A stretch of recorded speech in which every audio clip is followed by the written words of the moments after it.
मेरा नाम है एम आर माली। आप सभी का द मिस्ट्री ऑफ यूपीएससी में स्वागत है। आज हम डिस्कस करेंगे लोक अदालत। तो लोक अदालत के बारे में डिस्कस करेंगे।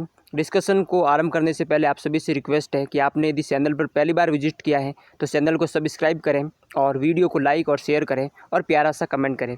तो वीडियो की जो रूपरेखा पहले देख लेते हैं। तो पहले हम देखेंगे कि जो लोक अदालत क्या होती है उसके बारे में देखेंगे। फिर लोक अदालत की जो विशेषताएँ क्या होती है उसके बारे में देखेंगे। उसके बाद में जो है कि लोक अदालत में जो यूपीएससी मेन एग्ज़ाम में कौन कौन से जो प्रश्न पूछे उसके बारे में देखेंगे। फिर उसके बाद में यूपीएससी के जो प्री में लोक अदालतों पर किस तरह के जो क्वेश्चन आए तो उसे देखेंगे। 2009 का ये क्वेश्चन है, फिर 2010 का क्वेश्चन है और 2013 का जो क्वेश्चन है। इस तरह से हम इनका जो हमारे वीडियो की जो रूपरेखा होगी यानी हमारा जो डिस्कशन का जो पैटर्न होगा वो पैटर्न ये होगा। और इससे 1% आने की संभावना पूरी बन जाती है, क्योंकि मेन में भी पूछा है, लोक अदालत अभी समाचारों में भी है, तो इसमें आने की संभावना है। तो सबसे पहले हम समझते हैं कि जो लोक अदालत बेसिकली होती क्या है, यानी कि लोक अदालत का मतलब क्या होता है। तो सिंपल सी इसकी परिभाषा है कि लोक अदालत का मतलब होता है कि विधिक सेवा प्राधिकरण अधिनियम 1987 के तहत स्थापित किया गया एक न्यायालय है जिसमें आपसी सहमति से विवादों का निराकरण किया जाता है, उसे लोक अदालत कहते हैं। तो सिंपल सी परिभाषा क्या है लोक अदालत की। तो लोक अदालत की सिंपल सी परिभाषा है कि विधिक सेवा प्राधिकरण अधिनियम 1987 के तहत स्थापित एक न्यायालय है जिसमें आपसी सहमति से, एक कीवर्ड है, ध्यान रखना, एक कीवर्ड है, आपसी सहमति से विवादों का, जो आपसी जो सहमति होती है उससे विवादों का निराकरण किया जाता है, उसे लोक अदालत कहते हैं। सिंपल सा पॉइंट हो गया कि विधिक सेवा प्राधिकरण अधिनियम के तहत स्थापित होती है उसे हम लोक अदालत कहते हैं, और आम सहमति से उसका जो निवारण किया जाता है, इसकी सिंपल सी परिभाषा हो गई। फिर उसके बाद में हम देखते हैं कि जो लोक अदालत है उस लोक अदालत की जो विशेषता क्या है उसके बारे में हम देखते हैं। तो विशेषता के बारे में देखें तो पहला है कि एक स्थायी, यहाँ पर क्या करें, एक स्थायी अध्यक्ष होगा जो जिला न्यायाधीश या अतिरिक्त जिला न्यायाधीश या उससे उच्चतर श्रेणी की न्यायिक सेवा का भी हो सकता है। तो पहला पॉइंट क्या हो गया इसमें कि इसमें एक स्थायी अध्यक्ष होगा। जो अध्यक्ष होगा वो कहाँ से हो सकता है, या तो जिला न्यायाधीश हो सकता है, या अतिरिक्त जो जिला न्यायाधीश हो सकता है, या उससे उस श्रेणी का जो न्यायिक सेवा का जो अधिकारी हो सकता है। तो पहला पॉइंट लोक अदालत की विशेषता क्या है, तो है कि उसमें एक स्थायी अध्यक्ष होगा जो जिला न्यायाधीश हो सकता है, या फिर उससे उच्चतर जो अतिरिक्त जो जिला न्यायाधीश हो सकता है, या उससे उच्चतर श्रेणी का जो न्यायाधीश हो सकता है, मतलब जो न्यायिक सेवा का जो कोई भी जो व्यक्ति वो हो सकता है। दूसरी इसमें क्या विशेषता है कि दो अन्य व्यक्ति होंगे जिन्हें सार्वजनिक सेवा है उसका जो पर्याप्त अनुभव हो, यानी इसके अंदर दो अन्य जो व्यक्ति होंगे जिसमें सार्वजनिक सेवा का जो पर्याप्त अनुभव हो। तीसरा पॉइंट क्या है कि स्थायी लोक अदालत के अधिकार क्षेत्र में एक से अधिक जन उपयोगी सेवाएं आ सकती है। उदाहरण के रूप में हम कह सकते हैं परिवहन है, डाक है और टेलीग्राम जो सेवा है, इस तरह की। तो इसमें एक जो स्थायी जो लोक अदालत है उस स्थायी लोक अदालत का जो अधिकार क्षेत्र है उसका जो जुरिडिक्शन है, उस जुरिडिक्शन में एक से अधिक जो जन उपयोगी जो सेवाएं आ सकती है, जिसमें हम कह सकते हैं परिवहन है, डाक है और टेलीग्राम जैसी जो सुविधा है वो इसमें आएगी। तो विशेषता के अंदर 3 पॉइंट हमने देखा कि इसमें एक स्थायी अध्यक्ष होगा, और जो स्थायी अध्यक्ष है वो जिला न्यायाधीश हो सकता है, या अतिरिक्त जिला न्यायाधीश हो सकता है, या उच्चतर श्रेणी का कोई भी जो व्यक्ति हो सकता है। दूसरा, इसमें दो अन्य जो व्यक्ति होंगे जिन्हें सार्वजनिक सेवा का जो पर्याप्त अनुभव हो। और तीसरा है कि जो स्थायी लोक अदालत है उसके अधिकार क्षेत्र में कई जन उपयोगी सेवाएं आ सकती है, जिसमें हम परिवहन है, डाक है, टेलीग्राम इत्यादि जो सेवा इसमें शामिल हो सकती है। फिर उसके बाद में आगे जो इसकी जो विशेषता है कि स्थायी लोक अदालत का वित्तीय जो क्षेत्राधिकार 10 लाख रुपए तक है, 10 लाख रुपए से अधिक होगा, लेकिन केंद्र सरकार इसे जो समय समय पर बढ़ा सकती है। मतलब यहाँ पर जो पहला जो चौथा जो पॉइंट है कि जो स्थायी लोक अदालत है उसका जो क्षेत्राधिकार है वो 10 लाख तक रुपए तक का होगा, और उससे अधिक भी हो सकता है, जिसे केंद्र सरकार जो उसी समझे, यानी केंद्र सरकार बढ़ा सकती है।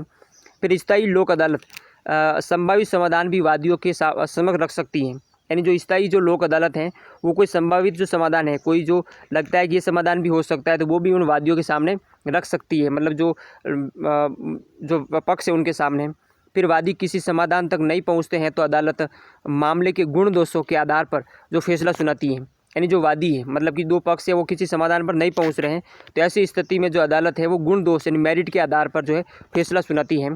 फिर स्थायी लोक अदालत का निर्णय सभी पक्षों के लिए बाध्यकारी होता है। ये ध्यान रखना है कि जो स्थायी जो लोक अदालत है उस स्थायी लोक अदालत का जो निर्णय है वो सभी पक्षों के लिए बाध्यकारी होगा। तो इसमें हमें पॉइंट क्या ध्यान रखना है कि जो लोक अदालत है वो 10 लाख रुपए या उससे अधिक के जो मामले देख सकती है, और केंद्र सरकार इसके समय समय पर जो बढ़ाती है। फिर जो स्थायी जो लोक अदालत है वो संभावित जो मतलब कि संभावित जो समाधान है वो भी बताती हैं। फिर उसके बाद में यदि जो वादी है वो समाधान पर नहीं पहुंच पाते हैं तो अदालत जो गुण दोष के आधार पर जो मामला जो सुलझाती है, और स्थायी अदालत का जो निर्णय है वो बाधिकारी। ये पॉइंट ध्यान रखना, ये बाधिकारी, ये मेन इंपॉर्टेंट है।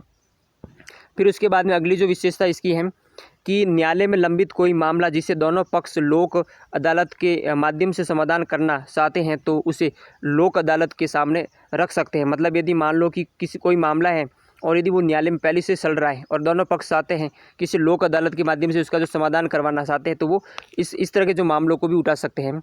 और लोक अदालत सिविल एवं समनीय जो फौजदारी जो मामले हैं उन मामलों की भी सुनवाई कर सकती हैं। जो लोक अदालत है वो सिविल जो मामले उनको भी सुन सकती है। इसके अलावा जो समनीय जिनका समन किया जा सकता है उस तरह के जो फौजदारी मामले हैं उनको भी सुनती है।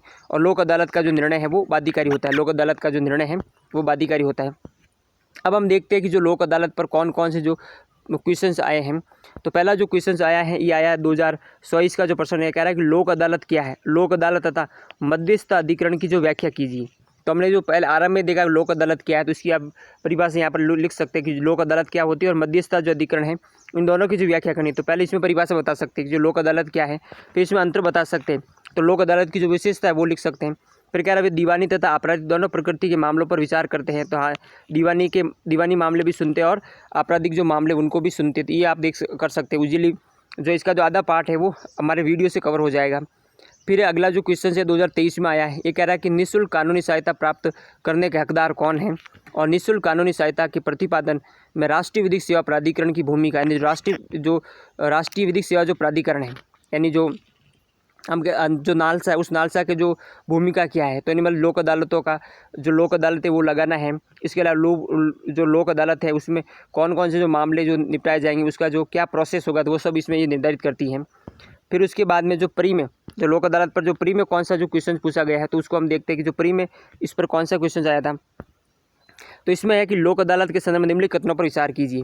कह रहा है कि लोक अदालत द्वारा किया गया अधिनिर्णय सिविल न्यायालय का आदेश मान लिया जाता है। जो सिविल जो न्यायालय उसका जो आदेश है वो मान लिया जाता है और इसके विरुद्ध किसी भी न्यायालय में कोई अपील नहीं होती है। तो अभी हमने देखा कि हाँ इसके जो है कोई अपील नहीं होती है, मतलब कि ये बाध्यकारी होता है। तो पहला स्टेटमेंट जो सही है। दूसरा कह रहा है विवाद संबंधी या पारिवारिक विवाद लोक अदालत में सम्मिलित नहीं होते। यहाँ पर कह रहा नहीं होते हैं। ये जो नहीं है ना, ये नहीं यहाँ पर गड़बड़ कर रहा है कि जो विवाद संबंधी जो मामले और पारिवारिक जो वाद है वो लोक अदालत में नहीं सुने जाते, यानी सुने जाते हैं। तो ये गलत हो जाएगा। मतलब ये कह रहा है नहीं सुने जाते लेकिन सुने जाते हैं। तो इस तरह से हमारा जो पहला स्टेटमेंट क्या होगा ये होगा। तो पहला जो पॉइंट है यहाँ से जो देखेंगे तो यहाँ पर हम कह सकते हैं कि जो लोक अदालत का जो निर्णय होता है वो सिविल न्यायालय के आदेश के समान होता है। तो एक पॉइंट यहाँ से ये ले सकते हैं। दूसरा पॉइंट यहाँ से ले सकते हैं कि जो विवाद संबंधी और पारिवारिक जो वाद संबंधी मामले भी जो है लोक अदालतों में उठाए जा सकते हैं। फिर उसके बाद में अगला जो क्वेश्चन है वो है ये 2010 में आया कि लोक अदालतों के संदर्भ में, 2009 का था और 2010 का है। कह रहा है कि लोक अदालतों के पास पूर्व मुकदमेबाजी के स्तर पर मामलों को निपटाने का अधिकार क्षेत्र हैं, न कि उन मामलों को जो किसी भी अदालत के समक्ष लंबित है। तो ये भी स्टेटमेंट गलत हो जाएगा। आपने अभी पढ़ा है कि कोई दोनों पक्ष आते हैं, यदि कोई मामला पहले से ही किसी न्यायालय में चल रहा है और दोनों पक्ष आते हैं कि इस मामले को जो लोक अदालत से उसका समाधान करा जाए, मतलब कि इस मामले को फटाफट जो निपटाया जाए, तो वो उस मामले को भी लोक अदालत में ले जा सकते हैं। जरूरी नहीं कि वो पूर्व न्यायालय में जाने से पहले यहाँ पर लाया जाए। तो ये स्टेटमेंट गलत हो जाएगा। फिर लोक अदालत उन मामलों का निपटारा कर सकती है जो दीवानी और फौजदारी प्रकृति के नहीं है। तो ये भी गलत हो जाएगा कि जो लोक अदालत है वो दीवानी यानी जो दीवानी मामले वो भी सुन सकती है और फौजदारी प्रकृति के जो फौजदारी प्रकृति में भी कौन से जो समनीय है जिसका समन किया जा सकता है उनको सुन सकती है। लेकिन अब यहाँ पर कह रहा है नहीं, कह रहा दीवानी है और फौजदारी प्रकृति के नहीं है। तो फौजदारी प्रकृति के भी सुनती है, फौजदारी प्रकृति भी सुनती है। तो ये वाला जो स्टेटमेंट भी गलत हो जाएगा। तो कौन कौन सा स्टेटमेंट में गलत हुआ, तो ए गलत हो गया, बी गलत हो गया। सी क्या कह रहा है कि प्रत्येक लोक अदालत में या तो केवल सेवारत या सेवानिवृत्त न्यायिक अधिकारी होते हैं और कोई अन्य व्यक्ति नहीं हो सकता। तो यहाँ पर अभी हमने क्या देखा कि जो इसमें एक तो स्थायी हमने अभी क्या देखा कि इसमें एक तो स्थायी जो अध्यक्ष होता है, इसके अलावा 2 व्यक्ति होते हैं जो जिन्हें सार्वजनिक सेवा का अनुभव हो। तो ये भी गलत हो जाएगा। तो उपरोक्त कथनों में से कोई सही नहीं। तो हमारा जो डी है वो सही हो जाएगा कि जो है डी इसका जो सही है। फिर उसके बाद में अगला जो क्वेश्चन है वो क्या कह रहा है, कह रहा है राष्ट्रीय विधिक सेवा प्राधिकरण के संदर्भ में निम्नलिखित कथनों पर। ये देखो 2013 का जो क्वेश्चन है, 2013 का जो प्री का जो क्वेश्चन था वो 2023 में जो मेन में पूछा गया है। यही तो ऑप्शन उसमें लिखने हैं। कह रहा है कि इसका उद्देश्य समाज के कमजोर वर्गों को सम्मान अवसर के आधार पर निःशुल्क एवं सक्षम विधिक सेवाएं प्रदान करना। जो अभी मैंने जो सेकंड वाला जो क्वेश्चंस दिया है उस सेकंड वाले क्वेश्चंस में ये तो पॉइंट लिखने हैं। तो यहाँ पर कह रहा है इसका जो उद्देश्य समाज के कमजोर वर्गों को सम्मान अवसर के आधार पर निःशुल्क एवं सक्षम विधिक जो सेवा प्रदान करना। फिर ये पूरे देश में कानूनी कार्यक्रमों और योजनाओं को लागू करने हेतु राज्य कानूनी सेवा प्राधिकरणों के लिए दिशा निर्देश जारी करती थी। ये भी सही हो जाएगा। जो 2023 का जो विधिक सेवा प्राधिकरण के बारे में जो उसकी भूमिका पूछी, उस भूमिका में आप दोनों पॉइंट ये लिख दो, ये उसका उत्तर ही है। ठीक है, तो यहाँ पर हमारा जो वीडियो है वो कंप्लीट होता है। तो हमने लोक अदालत के बारे में डिस्कस किया है और इस पर हाई संभावना है कि जो 2025 में इसमें से कोई ना कोई प्रश्न बने। तो इसलिए यदि आपने यहाँ तक वीडियो देखा हो तो कमेंट करना कि आपको समझ में आया या नहीं आया, और इस तरह के और वीडियो लाने के लिए जो है कमेंट करना। धन्यवाद आप सभी का।